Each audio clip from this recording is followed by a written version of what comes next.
vaccinate 5 million New Yorkers by June, and we are well on our way. And I want everyone to remember, we have more capacity in this city to vaccinate people than we have supply. We keep pushing and pushing. The federal government, state government, manufacturers get us more supply because we could be vaccinating 500,000 people a week easily at this point. We can even do more going forward. But where are we today? Well, we had a good week last week, 340,000 vaccinations last week. That's strong, that's solid. We want to do a lot more each week. But here's where we are overall at this point. From the very beginning of the vaccination effort, there have been 2,405,191 vaccinations. So this is building and building, but we're ready to take off and take it to the next level. Now, to continue to build up our vaccination effort, we're bringing on board more and more good New Yorkers to help us in this effort, folks who want to serve their fellow New Yorkers, folks from the communities most affected by COVID, who want to give back, who want to help make sure that people get vaccinated and know it's okay, know it's safe, see people who look like them, see their neighbors helping in the vaccination process. That's what I saw in Co-op City on Saturday when I was up in the Bronx. And this is what works. So our Vaccine for All Corps continues to grow. This idea of bringing in everyday New Yorkers to help in this work, hiring thousands of people to help build the vaccination effort is exactly what we need to do to take it to the next level. So our Vaccine for All Corps will be hiring 2,000 New Yorkers right away and putting them to work at vaccine sites all over the city. We're hiring directly from the community, particularly places where we need more and more neighborhood people to be involved in the vaccination effort and where people need the economic opportunity. We'll be hiring in the Bronx, we'll be hiring in the Rockaways, we'll be hiring in Staten Island, all over the city in the 33 neighborhoods that are hardest hit, have been hardest hit by COVID, focused hiring there in particular. So anyone who's interested in this opportunity to be part of our Vaccine for All Corps, you can see the jobs that are available by going to nyc.gov/vaccine jobs. And we welcome New Yorkers to join this crucial effort to bring our city back. So we always talk about a recovery for all. A recovery for all is an economic idea for sure. It means making sure that everyone has the opportunity to get their livelihoods back, to have a chance at a better life in the new New York City ahead. But a recovery for all means addressing injustices and addressing those who have been left out and those who have suffered as well. Let's talk about a couple of these situations today where we need new approaches to old problems. First of all, I want to talk about our taxi industry. I want to talk about folks who make New York City work. Yes, New York City taxis are iconic. They're part of our identity. Yes, generation upon generation of New Yorkers has found opportunity by driving a cab. It is a classic New York story, but it's not a stereotype. I want to be clear. I don't see it as a stereotype because I've gotten to know so many drivers over the years, and I've heard their stories. I've understood that driving a cab was the pathway to opportunity. I've heard so many drivers talk about their families. Why do they work so hard, such long hours? Why do they do things that for most of us would seem like above and beyond because they want to do better for the next generation? This is for so many people, the classic story of parents giving their all for their children, of immigrants coming here for a life they could never have imagined in their homelands. That's the story of New York City taxi drivers. But taxi drivers have been through so much, especially, of course, during the pandemic, where the industry has been hit so hard. And during that time, by the way, taxi drivers stepped up and helped us, helped our community. Taxi drivers were in the lead, getting food to seniors who needed them, helping make sure that people could get around even in the toughest times. But even before the pandemic, we know taxi drivers were dealing with a crisis because of what happened with the value of medallions. This is a very sad story, and it's a story with a lot of injustice in it because lenders took advantage of these drivers. And when I came into office and we realized the extent of the problem, we canceled medallion sales. We just wouldn't do them anymore. And we've been working to find ways to help drivers, and it's tough because so many people have suffered. But we now have a new option and a new approach because as of this weekend, when the Senate approved the stimulus package, We know that we're now going to have resources we didn't have before. And we want to apply some of those resources to help taxi drivers who continue to suffer. Today, with stimulus funds, we're announcing the Taxi Medallion Owner Relief Fund, a new approach that will provide money directly to drivers and will help restructure the loans that they have so they can end up in a better situation for their future and for their family's future. This has taken a lot of painstaking work to figure out something that would work today and for the long haul. And I'm going to turn to Commissioner Loisi Heredia Jarmuschek, who has led the way. Our Taxi and Limousine Commission commissioner has studied the problem, talked to drivers, examined the industry and all of the options. She's done it with a lot of heart and with a lot of concern for the drivers. And her central concern, I've had this conversation with her many times, is what will work, what will stick, how can we help these drivers now and tomorrow to finally get past this crisis and get to a better place. So I want you to hear the plan that she's put together that I think will really help us move forward as a city and help our drivers who we depend on so much. Commissioner. Good morning. Today, the city, under the leadership and direction of Mayor de Blasio, commits to create a $65 million taxi medallion owner relief fund to support financially distressed medallion owners. This fund will offer owners a $20,000 loan to use as a down payment to restructure current medallion debt and up to $9,000 in debt payment support, additional $9,000. Owners can pay this money back over time at 0% interest according to their individual ability. This substantial upfront payment from the city will empower medallion owners to work with lenders to reset the terms of their loan. Restructuring these loans can be a lifeline to lift the weight of debt through lower monthly payments, reduced interest rates, and or reduced principal. This plan will offer real relief to medallion owners and has the power to transform the lives of many of our hardest essential workers. Many medallion owners are struggling and have asked for assistance from the city. I speak with them every day. I have heard the pain in their voices, that they have had to choose between making debt payments or providing their families with a roof over their heads and food on the table. We understand the gravity of their situation. They need help with this debt to survive. Demand for taxi trips is already starting to increase as our city's economy reopens. We need the taxi industry healthy and ready to put more cabs on the road to meet that demand. That is how the industry will truly recover. This new debt relief is just one part of the work the TLC has been doing to support the industry this past year. We have helped over 500 medallion owners with financial counseling at our resource center, and it is critically important that owners contact us now to schedule an appointment online at nyc.gov/TLC. The Driver Resource Center can help our licensees find other resources for relief as well. The TLC can connect medallion owners with many resources, including federal payment protection plan loans. With a PPP loan, a medallion owner could find additional funding to cover critical expenses or reduce debt and survive the pandemic and get more taxis on the road to meet increased passenger demand. The PPP loan application period ends on March 31st, and we are here to help anyone who needs it schedule an appointment so that we can help you process the application for this federal program. Our Driver Resource Center provides financial and legal counseling for licensees and can help with applying for unemployment, cash assistance, rent relief, SNAP benefits, and Medicaid. In total, the TLC helped guide our licensees to potentially $1.4 billion in support through federal, state, and local assistance programs over the last year.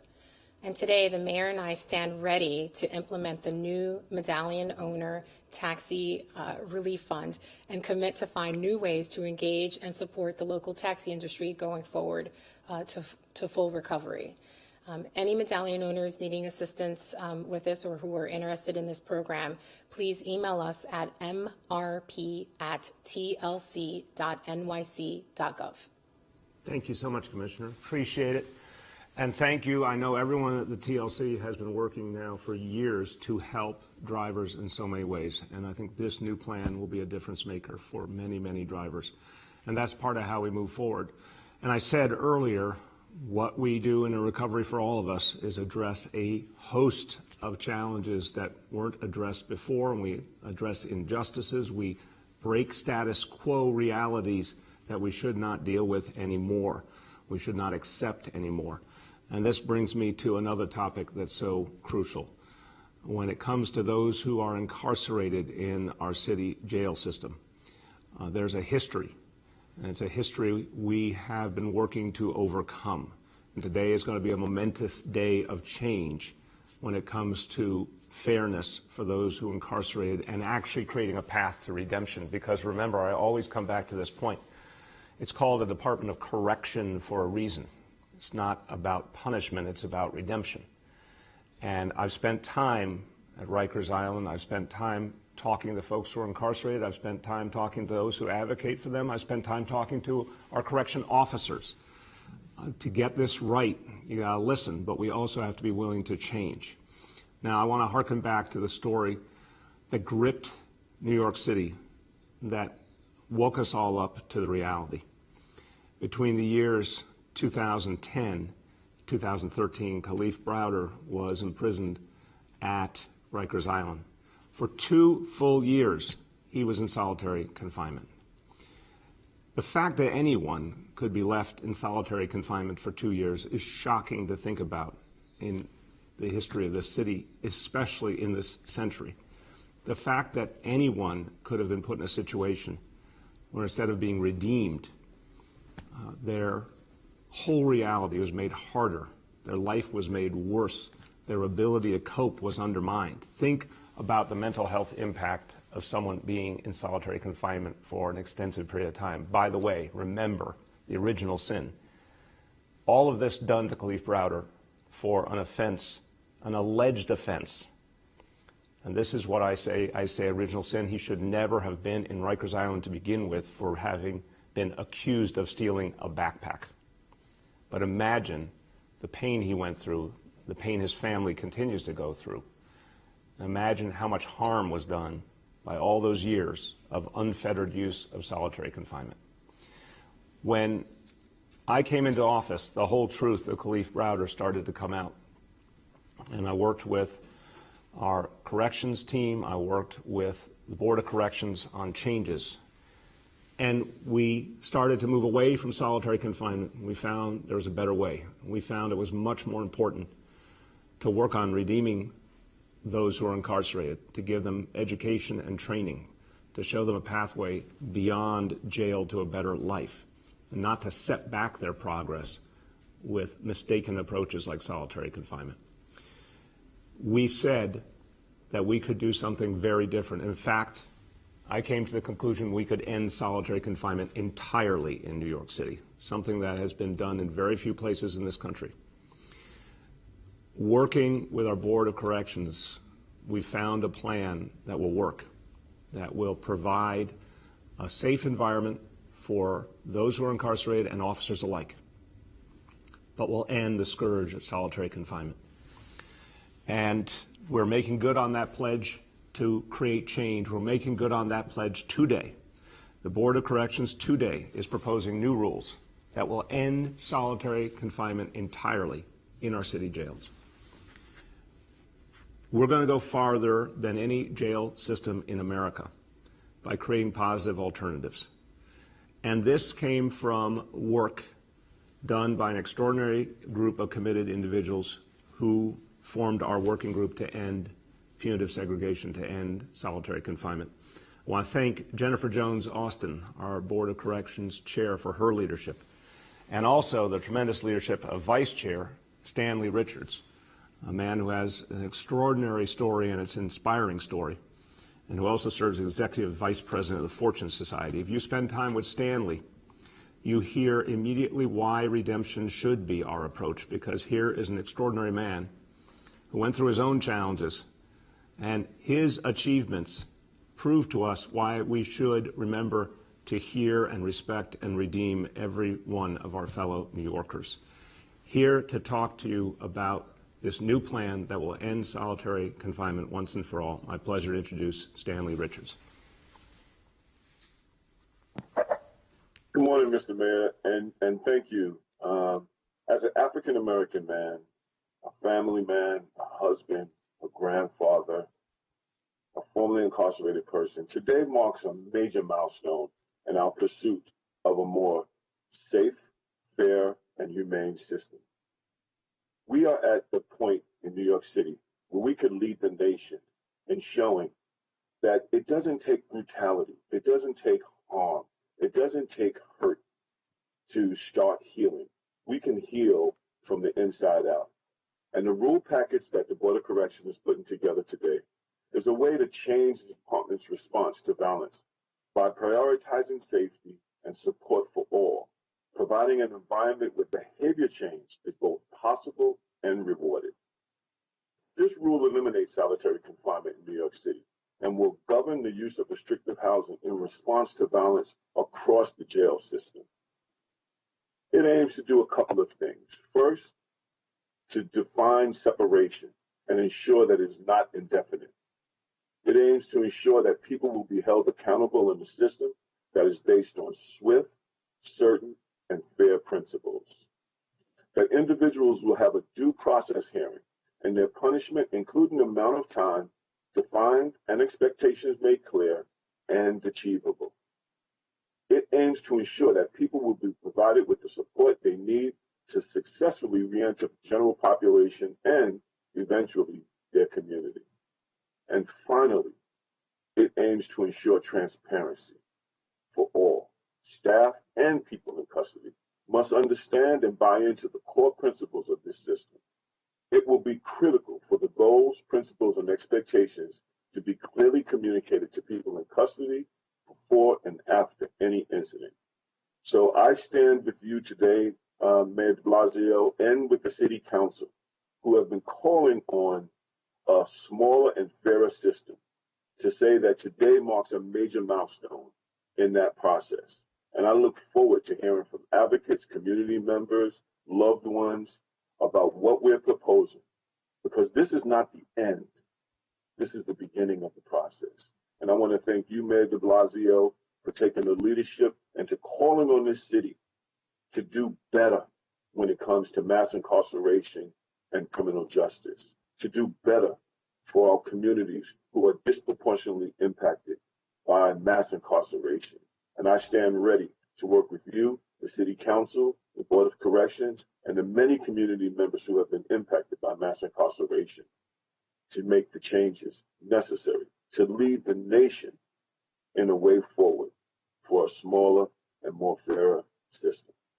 Thank you so much, Stanley. And Stanley, I really appreciate all the work you put into this, and I appreciate just your lifelong commitment to changing what's wrong and to helping people find their way forward. It's absolutely outstanding, and I know in the work you do at the Fortunate Society, every day you see those inspiring stories of someone who finds the right path, and I know you're shepherding a lot of people on that path, so thank you so much for all you do. Everyone, thank you. Everyone, I want you to hear from another leader in this field who has been fighting for changes. The fact is, more and more people have looked at this issue and realized there's a better way. And it takes risk to find a new path forward. But there's been some visionary voices out there fighting for it, calling for it. One of them is the chair of the Criminal Justice Committee in the City Council. My pleasure to introduce Councilmember Keith Powers. Thank you, Mr. Mayor. Thank you for having me here today to join you. First of all, I want to commend you for the taxi medallion relief program, because I think that's going to be providing a major relief for an industry that's clearly in need. So I want to say thank you for that before I go forward. I just want to, first of all, say thank you to Stanley Richards and everyone for their work here over the last few months to get us to this point, and you for leading us into this conversation here by announcing this last year.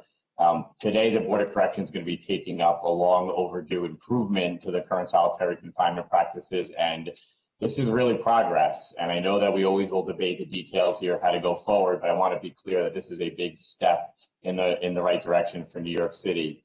This has been an ongoing journey in our city to ultimately achieve justice for those who have experienced the grave and even deadly consequences of solitary confinement.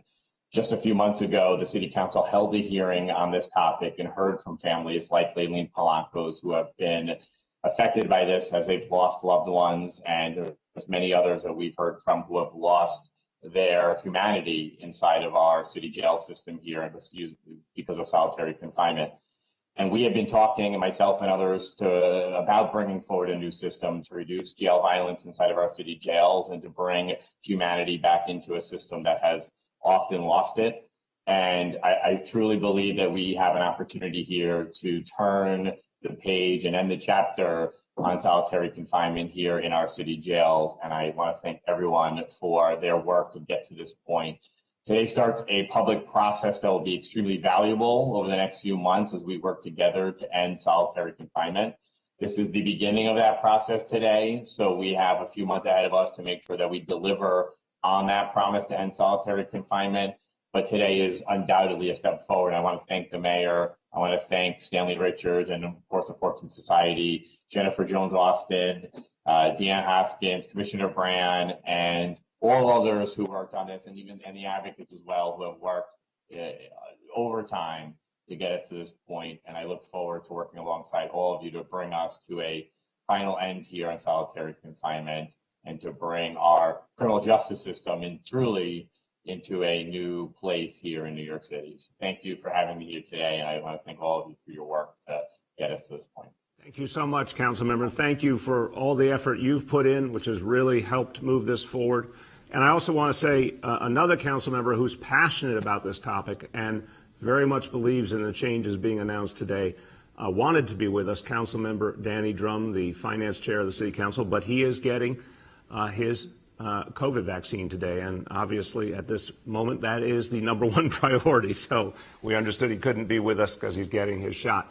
But thank you also to Councilmember Drum for his extraordinary support. Everybody, look. This can be done. And one thing we know is when New York City acts, it is noticed all over the nation. When New York City acts, many places emulate our action. We need to get rid of solitary confinement all over this nation. So when the biggest city in America proves it can be done safely, it can be done the right way, it can be done the way that actually encourages rehabilitation, I think a lot of others will follow. So this is really a momentous day. All right, let's talk about today's indicators. Number one, daily number of people admitted to New York City hospitals for suspected COVID-19. Today's report, 217 patients. Confirmed positivity level, 67.37%. Hospitalization rate, 3.93 per 100,000. Number two, new reported cases on a 7-day average. Today's report, 3,367 cases. And number three, percentage of people testing positive citywide for COVID. Today's report, 7-day rolling average, 6.06%. I'm going to say a few words in Spanish, and the topic is our taxi drivers and the relief we're going to provide them. Esta pandemia ha creado muchos héroes y necesitamos poner de nuestra parte para ayudarlos.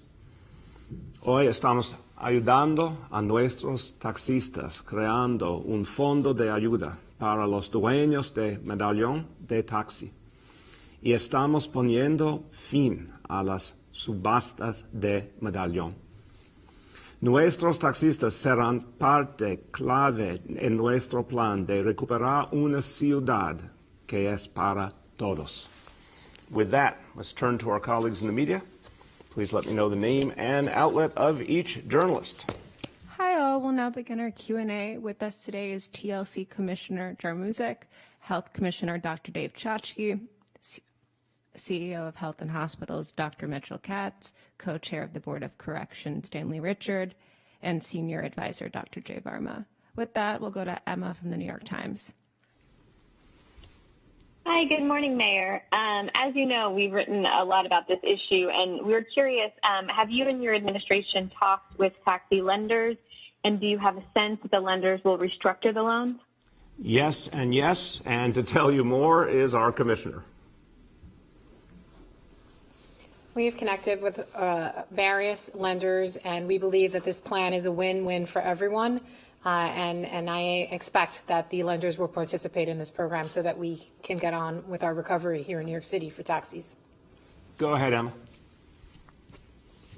And as you know, the drivers owe an average of $500,000 apiece, and they've been asking for a bailout. So what would you say to those who feel like this is sort of a drop in the bucket?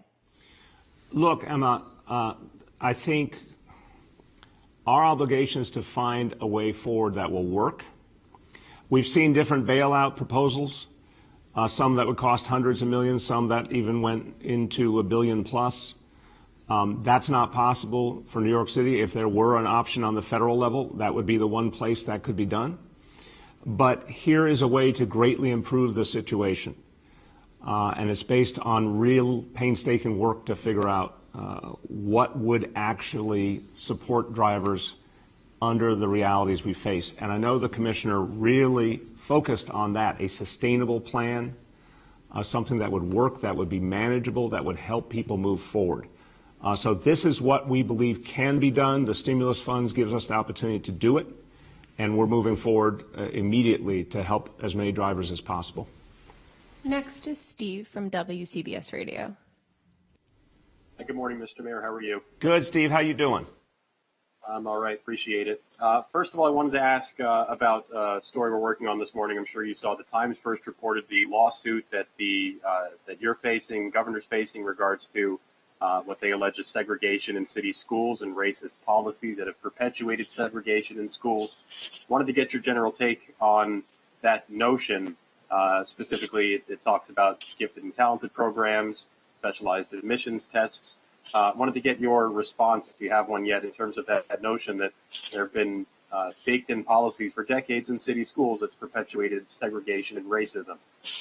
Steve, thank you for the question. I won't respond to the lawsuit. I don't respond, of course, in detail to any lawsuit, and I haven't seen what is specifically being alleged. I'll talk about the work that's being done. I think what is happening with specialized high schools admissions is wrong. I've made that abundantly clear. I fought intensely to change it in Albany. We weren't able to achieve it. I am certain that that will be resolved in the future because it's just wrong. The status quo is broken. We need our specialized high schools to be representative, but we need to come up with a plan that all communities can feel good about and that every child is given opportunity in. When it comes to things like gifted and talented, that's an area where, again, I've been very clear, we need an entirely different system. So we are ending the gifted and talented standardized test. We are inaugurating a brand new system in September that will include a lot more kids, be a lot more fair in the approach. I think that will be a crucial effort both to reach more kids and to diversify the students who get gifted and talented education. Our Chancellor, Misha Ross Porter, will lead the way on that. We've had extraordinarily positive efforts, District 1, District 3, District 15, and more coming, to create diversity programs and desegregation programs from the ground up that I think will be the most effective and sustainable. We've put into effect the many recommendations of the School Diversity Advisory Group. There's a lot here, and of course we suspended middle school academic screens. We've changed the high school district priorities. There's so much happening and more to come. So, Steve, I'm sorry for the long answer, but the fact is a lot has been done over these years, and it's going to keep going, lawsuit or no lawsuit. We need to create more diversification in our schools. It can be done, and there's the right way to do it, which involves bringing parents in and working with them as a way forward. Go ahead, Steve. Thanks. I appreciate the detailed response. On an entirely different topic, there was a study put out yesterday that found New York City now has the worst congestion of any city in the U.S. It jumped 3 spots up to the #1 spot. Why do you think New York City has had specific challenges with traffic congestion that other cities haven't seen in the past year? I'll start with my layman's analysis, and I'll turn to our TLC commissioner, who is actually an expert. But I think the most obvious immediate problem is the fact that in the pandemic, more and more people turned to individual automobiles instead of mass transit. We've got to reverse that. We've got to reverse that aggressively, give people faith in mass transit again. Look, this is an occasion for me to say, if we're going to give people faith in mass transit, there actually has to be service there for them. And I think what the MTA is doing right now with the Long Island Railroad is ridiculous. It's unfair to folks who are coming here to work and coming here to take advantage of everything in New York City. We need folks coming here as part of our recovery. So the MTA should restore those cuts to the Long Island Railroad immediately. They're just absolutely the reverse of what we need at this moment. But on top of that, if we want to really support mass transit, we've got to move quickly on congestion pricing. And I mentioned the other day, I spoke to our new transportation secretary federally, Pete Buttigieg, and told him this is a high priority for this administration. Let's get congestion pricing going. We need federal approvals to do that. I think that's going to help us both reduce congestion and provide more resources for mass transit. But as to the why, Commissioner, anything you would add? I think you've covered it well, sir. Okay. It all worked out. Thank you. Go ahead. Next, we'll go to Kristen from the Staten Island Advance.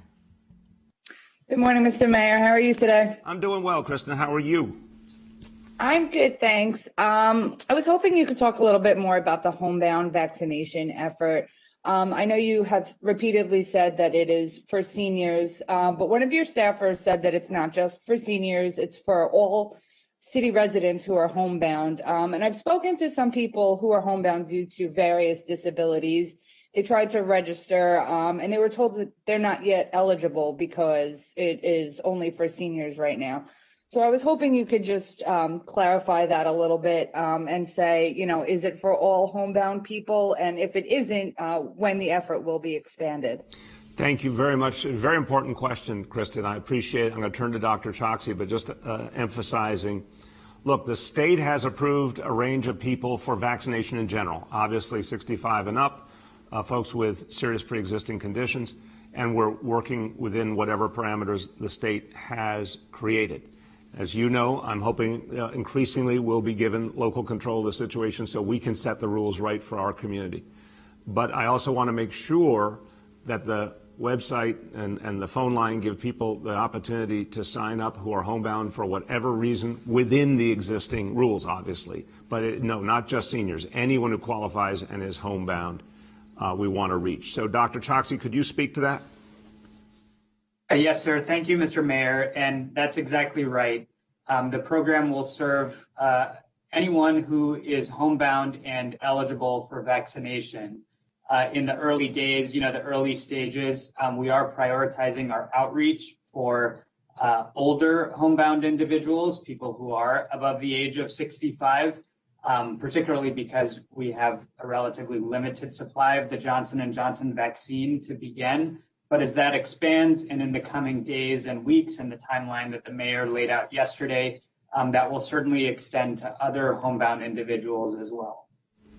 Thank you very much. Go ahead, Kristen. Hey, thank you so much. And I want to talk to you about vaccine appointments. A lot of appointments were rescheduled on Staten Island the last few days. Including on Sunday, I spoke with a couple who showed up for their 10 p.m. appointment and the vaccination site was closed. There were about a dozen other people there who had not received cancellations, notifications from the city. So I was just wondering if you could talk about what the supply issue has been this week, and how many vaccines did the city receive out of how many it was supposed to that caused these cancellations. And what site was that? That was the Gotham Vanderbilt Clinic. Okay, I'm going to separate the two questions. I'm going to go to Dr. Katz first on if he does know specifically what happened at Vanderbilt. That obviously is not acceptable and not what we want to see happen. And then Dr. Choksi can talk about our supply levels. Dr. Katz, you start. Yes, thank you, sir. And I have to start, I'm sorry to say, with an apology because I have previously heard this issue and the reporter's question is correct. We ran out of vaccine at Vanderbilt, which is not our fault, but it is our fault and that people were not given correct phone calls to tell them that their appointment was canceled. We are currently working on rescheduling all those people, and I profoundly apologize to anybody who went to that site and did not get a call ahead of time canceling it. On the supply issue, sir, I think this is what you've talked about, the need for local control. One of the challenges we face is that every week we get a unknown number of vaccines to each site on a particular day from the state distribution. Until that day, we don't know how many vaccines we're getting or to which site.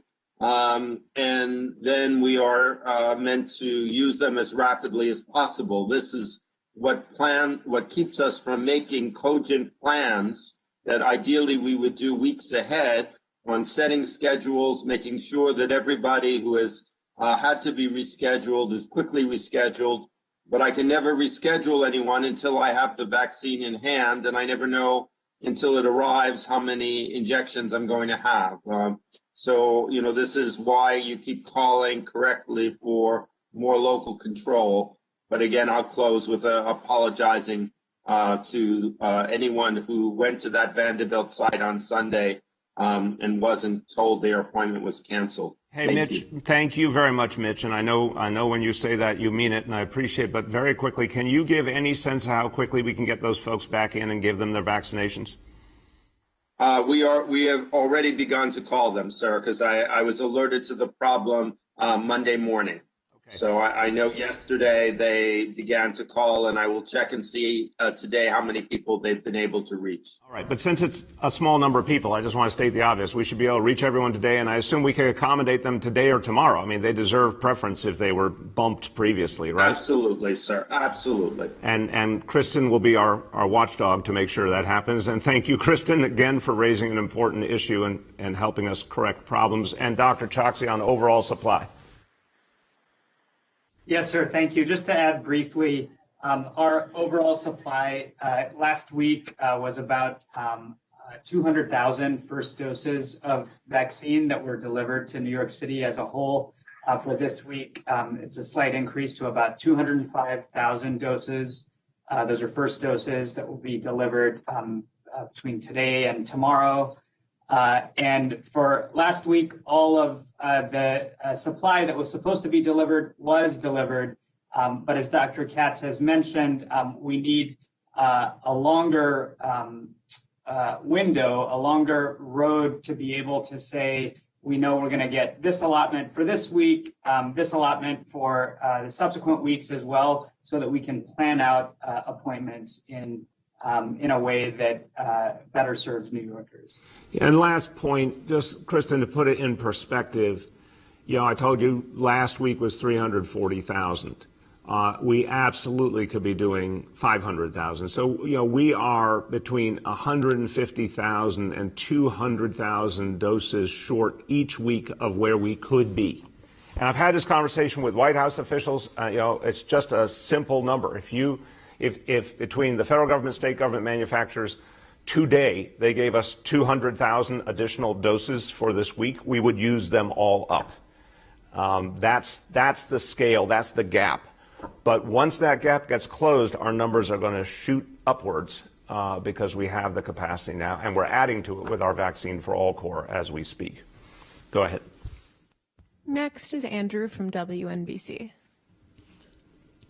Good morning, Mr. Mayor, and all on the call. I'm going to follow up with that and ask a question about, we got a tip about appointments at Bellevue at a vaccination site there that I believe in the last few days, people were showing up for, say, a 3 o'clock appointment and they weren't getting vaccinated until 6 p.m.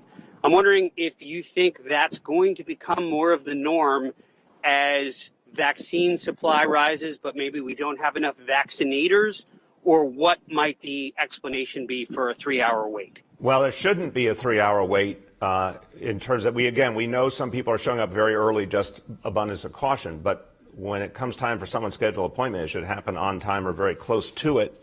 I'll let Dr. Katz speak to that. But again, Andrew, it's not lack of capacity. I want to be abundantly clear.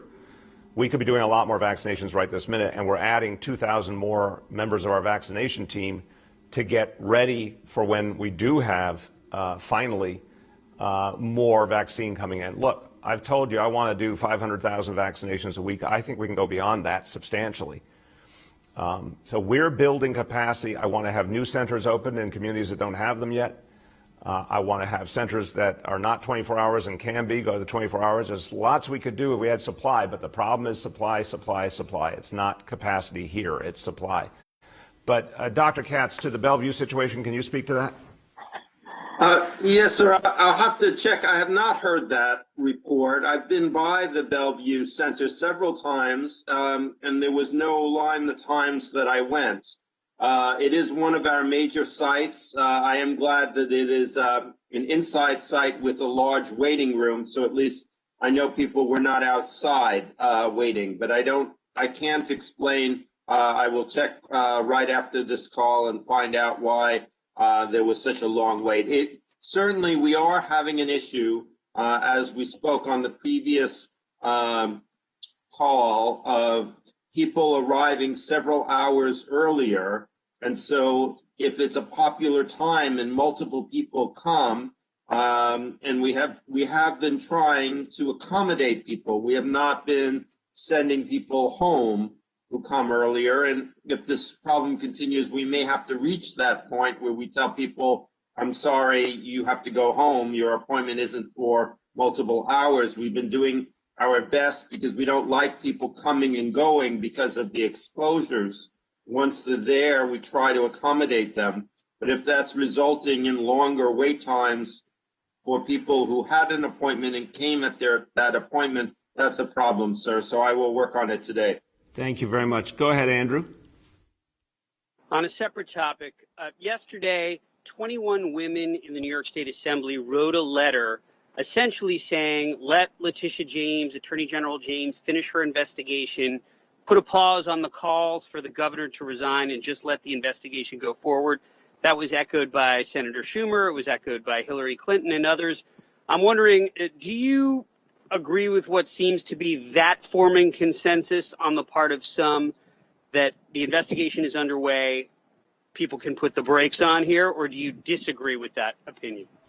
Look, I think the strongest, clearest statement came from the majority leader of our state Senate, Andrea Stewart Cousins, who is one of the most important leaders in the state and responsible for making sure the state moves forward, and is saying that right now that's not viable. And Speaker Carl Hastie obviously amplified this. There are too many destabilizing things happening right now with the governor and his administration in terms of the ability to get the work of the state done. And I think more information is going to keep coming out. So, of course, we need the full facts from the Attorney General's investigation, absolutely. But I don't think there's any contradiction between the Attorney General fully pursuing the facts as quickly as possible and recognizing the fact that there's a dysfunctional reality in Albany that is making it harder and harder for government to do its work. Go ahead. Next is Michael from the Daily News.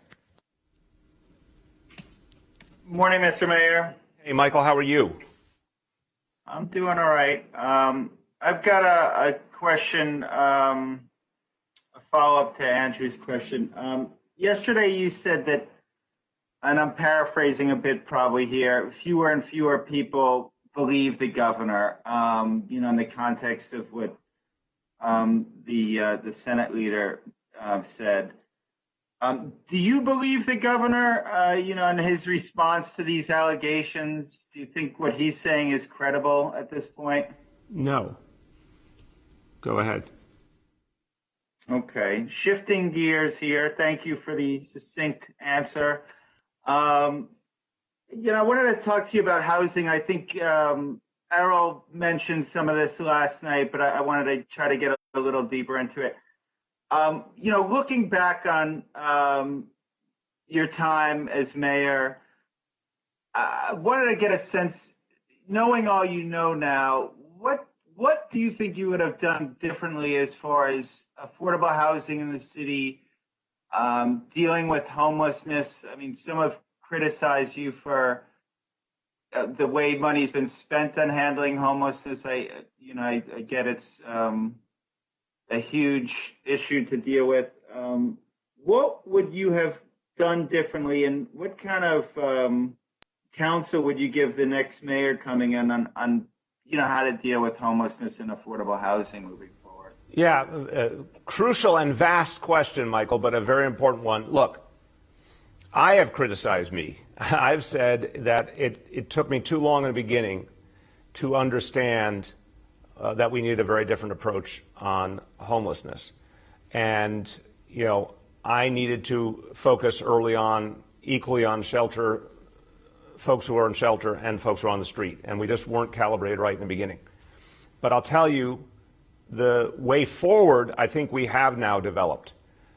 We created the Homestat approach, which is that very intensive outreach effort to identify person by person what each homeless person on the street needs to come off the street. And that has resulted in thousands of people coming off the street. The last count I heard from Commissioner Banks was about 4,000 people over the course of that initiative have come off the street and stayed off the street. We created the Turning the Tide plan to get out of the pay-by-the-day hotels, to get out of the scatter sites, create purpose-built shelters that one day I truly believe will be converted to affordable housing. We created the vision for 15,000 supportive housing apartments, the most the city's ever attempted, and that's moving apace now. I think a lot of these things are right. Getting folks, if they, God forbid, someone's homeless, making sure they're as close to their home community as possible. That wasn't done in the past. We do it now. It's really helping.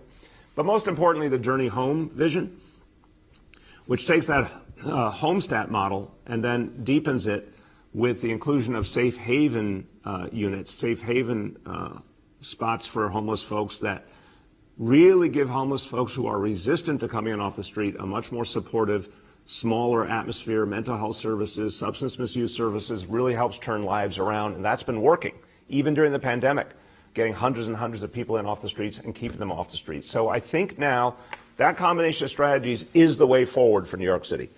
On the affordable housing side, very quickly, look, the number one thing I now realize that we need to do, thank God we were able to do, because a lot of us fought for a Democratic state Senate and got a Democratic state Senate and got the changes to the rent laws so we could protect the tenants of New York City more strongly. We finally have those strong protections for over 2 million rent stabilized folks. We showed that the Rent Guidelines Board could be objective and fair to tenants, not just serve landlords. We did rent freezes and lower rent hikes. That was necessary. Our affordable housing plan, our core affordable housing plan, is going to reach 300,000 apartments built or preserved in the next few years. That absolutely should be continued. So I think in some of these places it took time to figure out the right solutions, but we have a lot of the right solutions now, and most especially with public housing. I talked about this on New York One last night.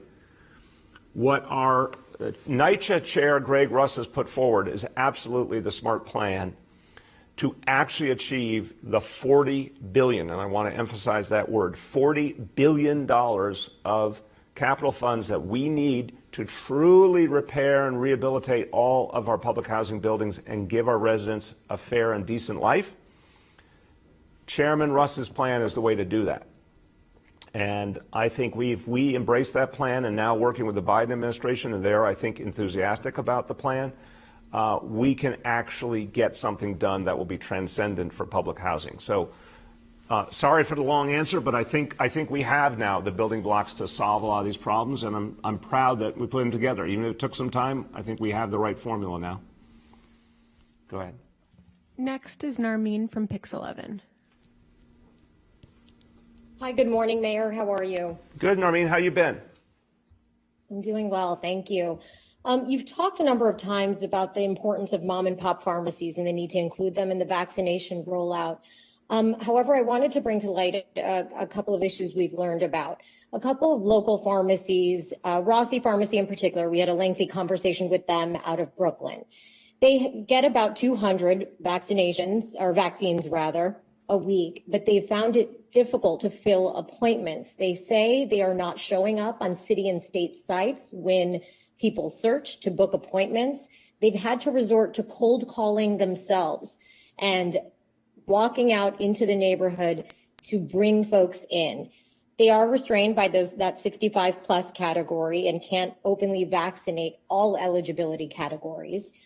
And I just want to get your reaction. Should it be even happening this way? And I do want to add that this one particular pharmacy has found a way to partner up with a mutual aid organization to get their vaccine doses out to a senior center to make sure they get used properly. Well, very thoughtful and important question, Armin. I thank you for it. I'm going to turn to Dr. Choksi. He and I have talked about this several times, and I've talked to community pharmacists about how much they want to be in this work and how much we need them in this work, especially in a lot of communities where an independent community pharmacy is one of the central ways that people get their health care. The challenge, again, is supply, supply, supply. We have not had enough supply, and to the extent we've had supply, we've tried to use it in the places where we thought we could have the biggest impact, which is in the community vaccination sites. But the goal, as we get more supply, is to get more and more to the community independent pharmacies. As to the question of whether they can be accessed, those appointments via our website and all, that's a great question. Dr. Choksi, you want to speak to that? Yes, sir. Thank you so much. And I'll start by just emphasizing how much we believe in independent pharmacies, also known as community pharmacies, as a linchpin to our vaccination efforts. We know from the neighborhoods that we ourselves all live in how important they are to the healthcare infrastructure in a particular area. Already, tens of thousands of doses have been administered through independent pharmacies across New York City. But as the mayor has said, with additional supply, we can do much, much more beyond that in the coming weeks and months. For any pharmacy who wants to be listed on the website, which is nyc.gov/vaccine finder, we make that available. So I'm happy to have our team follow up with the specific pharmacy that you've mentioned. And the last point that I want to make is just to maybe frame part of your question a bit differently in saying that, pharmacies calling their own clients, their customers, isn't so much of a cold call. That's actually what we want them to be doing because that's where people are used to going for their health care. So that's something that we're actually encouraging pharmacies and particularly independent pharmacies to do because it leverages the trust that already exists in communities. And look, Narmeen, thank you, Doctor. Narmeen, this all goes back to the central concept. We need the freedom to vaccinate. Give us the ability here in New York City to control our own destiny. And we're going to lean more into those independent community pharmacies. We want to give them as much freedom and flexibility as possible because that's where so many people go for their health care. So, we need supply and we need the freedom to vaccinate, and that's going to help us provide vaccine to these independent community pharmacies. Go ahead, Narmeen. Thank you so much for that answer. And I do want to emphasize this pharmacist in particular says he sees the need in his community. When they find out that he has vaccines, they're happy to come to him and learn more about the vaccine, even when they've been hesitant. So thank you again for that answer. I wanted to also touch on the taxi medallions. My phone's been dinging off the hook since you made the announcement. I've been covering this extensively. But I want to get your response also. The New York Taxi Workers Alliance put out a response on Twitter saying that this doesn't do much for them. I'm going to paraphrase some of it, but it's a cash bailout for lenders. They say, while we are left to drown in debt, foreclosure, and bankruptcy, no debt forgiveness, no collective solution, no justice. It's a disgraceful betrayal from a city that already has blood on its hands. That, again, is from the New York Taxi Workers Alliance. And I just want to get your response to that, because while we have a lot of positive reaction coming in, we have this from the Alliance.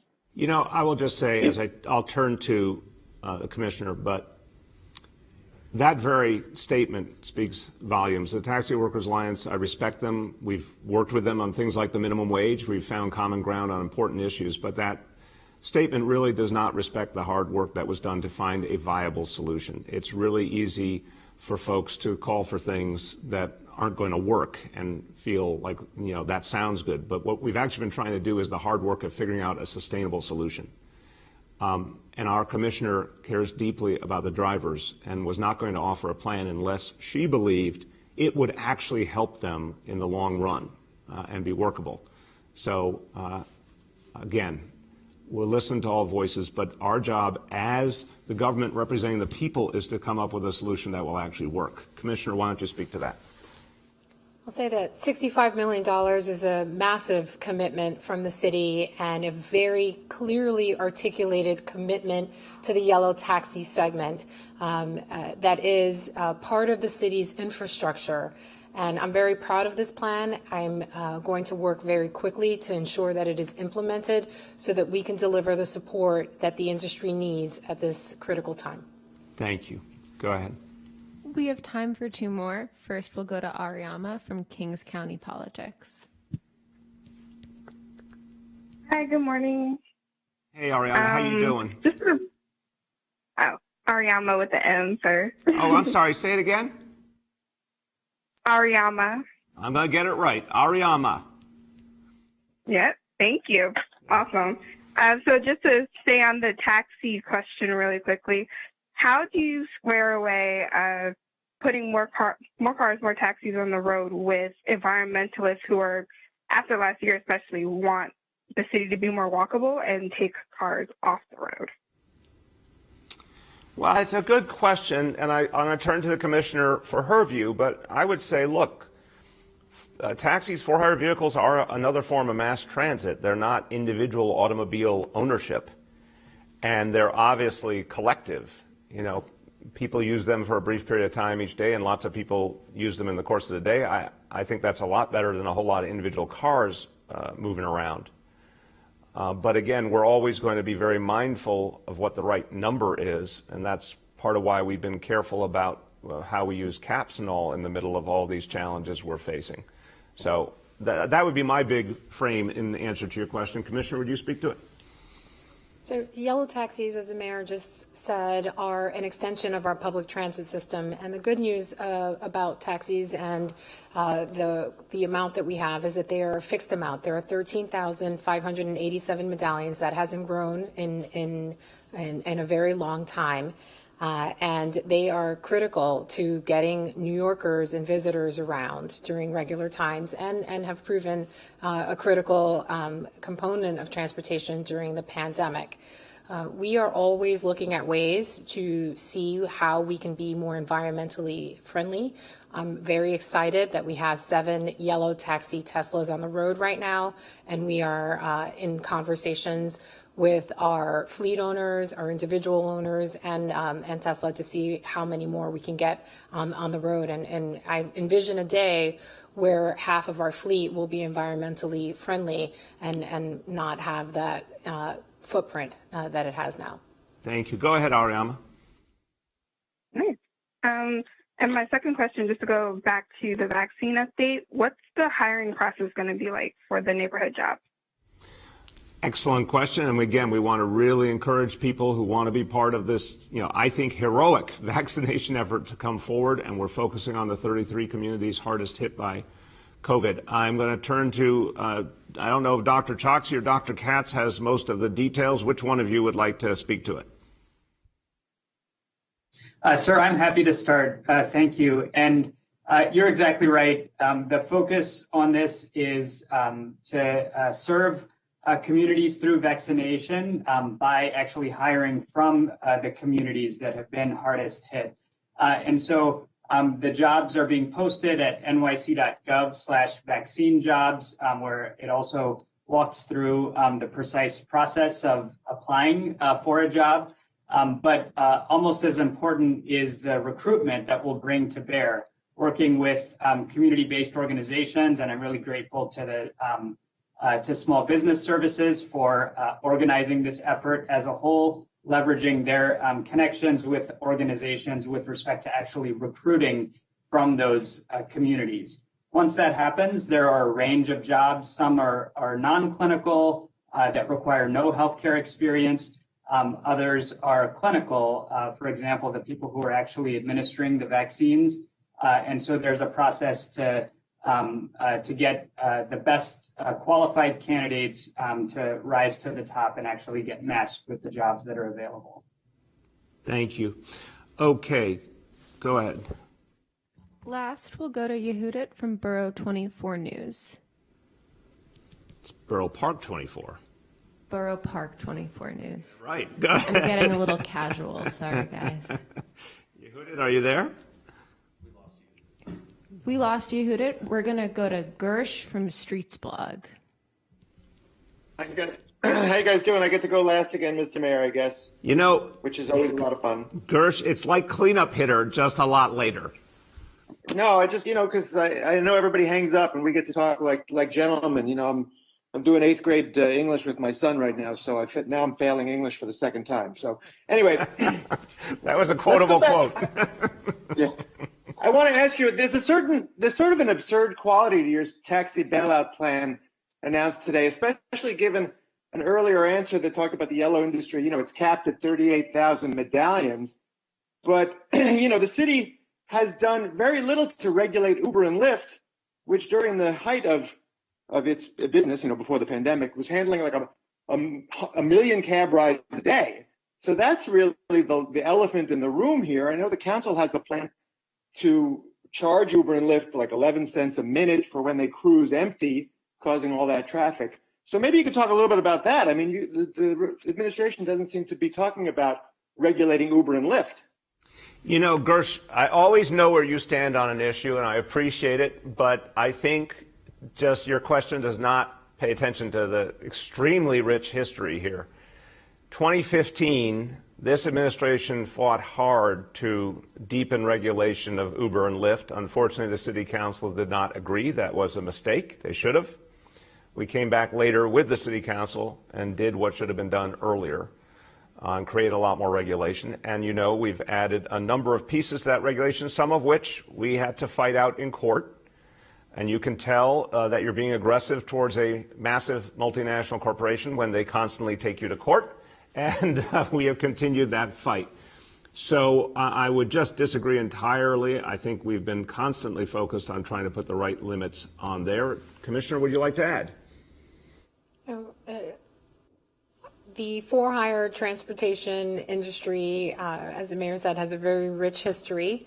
There, I think, is a happy medium for all segments of the industry to coexist, and that has to come through better and improved regulation, which we're committed to doing as we have been since the beginning of this administration, and as we demonstrated in 2018, and as we're demonstrating today. Go ahead, Gersh.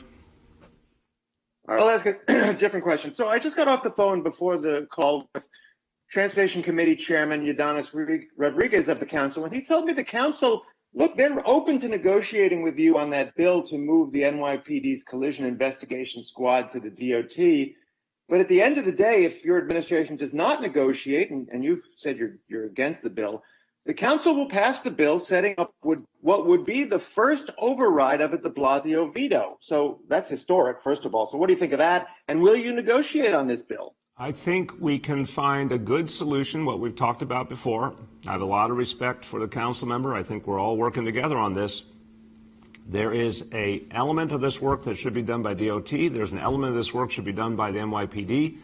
There are different functions, a criminal investigation, obviously NYPD, and a investigation to determine better approaches to traffic design should be done by DOT, and we can do both in different ways, and that's what we'll work through. But I don't think, I know you have a flair for the dramatic, and I appreciate that, but I don't think it's something that evades our ability to find common ground. I think we are going to find common ground because we have two things we need to achieve, and we will achieve them both. Everybody, as we conclude today, I just want to take a step back where we were earlier and talk about what this moment means. It's a moment in history we're all going through together. It's a difficult moment. It's a painful moment. But it's a moment of change, too. It's a transformative moment. We just saw this weekend something we could not have possibly imagined previously. The U.S. Senate passing a $1.9 trillion stimulus that will change so many people's lives for the better and help us recovery. Lots of things are happening now that were considered impossible before. And this brings me back to the topic of justice, social justice, making bigger changes. And that's why we need to get rid of solitary confinement once and for all. This takes a lot of work to get right. I want to thank everyone who's done this work. I want to thank Commissioner Cynthia Brand and her team at the Department of Correction. They have done immensely difficult work to figure out what will create fairness and justice and humanity, but also keep everyone safe. I want to thank Jennifer Jones Austin and Stanley Richards and everyone at the Board of Corrections. I want to thank all of the advocates who have been part of this process, and I want to thank everyone at the Correction Officers Union who have been speaking about what they think is right and safe for everyone. We've been working with everyone to try to get this right.